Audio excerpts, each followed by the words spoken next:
माधवगढ़ में मनाई गई विश्वकर्मा पूजा। लोगों ने हवन पूजन कर सुख समृद्धि की कामना की। माधवगढ़ नगर पंचायत में स्थित लहरिया गार्डन में बुधवार को देवताओं के वास्तु शिल्पकार भगवान विश्वकर्मा की जयंती धूमधाम से मनाई गई। इस अवसर पर लोगों ने हवन पूजन कर सुख समृद्धि की कामना की। ग्रामीण क्षेत्रों के विभिन्न संस्थानों और दुकानों में भी लोगों ने अपने औजारों की सफाई कर विधि विधान से पूजा अर्चना की। विश्वकर्मा समाज के सदस्यों सहित कल पुर्जों व निर्माण कार्यों से जुड़े विभिन्न कार्यदायी संस्थाओं और गाड़ियों के शोरूमों में वैदिक रीति रिवाज से भगवान विश्वकर्मा पूजन किया गया। इस दौरान भोजन प्रसादी खिलाई गई। भगवान विश्वकर्मा ने जैसे लोहे लकड़ी उत्पाद बनाने बेचने वाले विभिन्न निर्माण इकाई ठेकेदार और कार्यस्थलों शिल्पियों के शिल्पकार भगवान विश्वकर्मा का विधि विधान से पूजन किया गया। फेफना सहित कई अन्य स्थानों पर भगवान विश्वकर्मा की जयंती पर हवन पूजन का आयोजन किया गया। इस अवसर पर श्री नारायण ओझा ने कहा कि भगवान विश्वकर्मा सृजन के देवता हैं।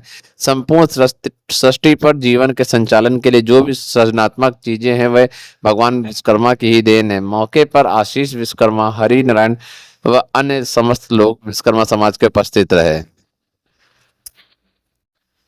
माधवगढ़ जलौन के गदराई माता मंदिर के उमरी रोड में भी शिल्पकार भगवान विश्वकर्मा की 21 वर्षों से जयंती धूमधाम और गाजे बाजे के साथ मनाई जाती रही। हर वर्ष की बात इस बार भी वहां जयंती में विशाल भंडारे का आयोजन किया गया।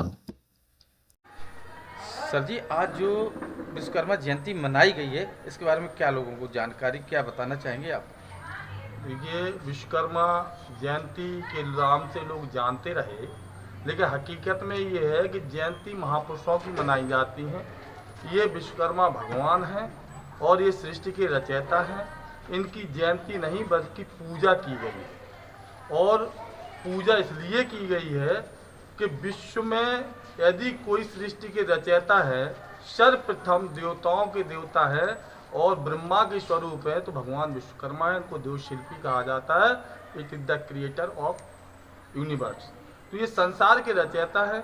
इन्होंने वैदिक काल में भी, वेद पुराणों में भी वर्णित है, इन्होंने सारे देवताओं के लिए आयुध बनाए, अद्भुत भवन बनाए, द्वारकापुरी बनाई, लंकापुरी बनाई, और तमाम जो है आयुध है, जैसे आपका इंद्र का वज्र है, शिव का त्रिशूल है, और देवी देवताओं के लिए तमाम औजार, हथियार, तलवार इत्यादि बनाए हैं। ऐसे भगवान विश्वकर्मा के हम लोग वंशज हैं, और उन भगवान विश्वकर्मा के महिमा मंडन के लिए हम लोग प्रतिवर्ष उनके इस अवतरण दिवस पर सब लोग मिल करके धूमधाम से उनको याद करते हैं, उनकी पूजा पठन पाठन करते हैं, और एक संदेश देते हैं कि भगवान विश्वकर्मा के हम वंशज हैं।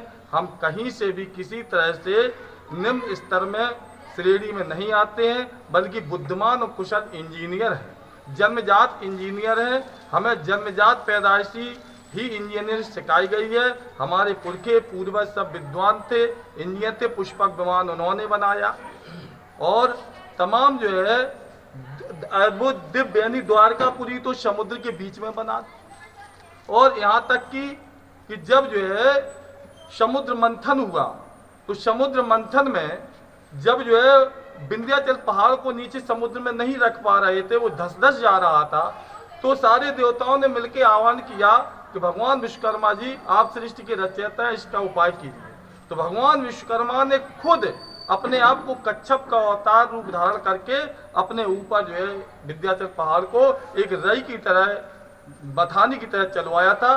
तब समुद्र मंथन हुआ था। उस समुद्र मंथन में जो 14 रत्न निकले थे, उन रत्नों में भी भगवान विश्वकर्मा जी का जो ऐरापत हाथी है वो भी निकला हुआ था। उस पर बैठ करके उनका फोटो भी आता है, पृथ्वी को रख के वो टाँक रहे हैं, फोटो भी आता है। तो हम ऐसे भगवान विश्वकर्मा के वंशज हैं, हमें गर्व है, और हर वर्ष 17 सितंबर को विश्वकर्मा पूजा दिवस मनाया जाता है। हम सब लोग उसका प्रदर्शन करते हैं, एकता का प्रदर्शन करते हैं, समाज के लोगों का प्रचार प्रसार करते हैं।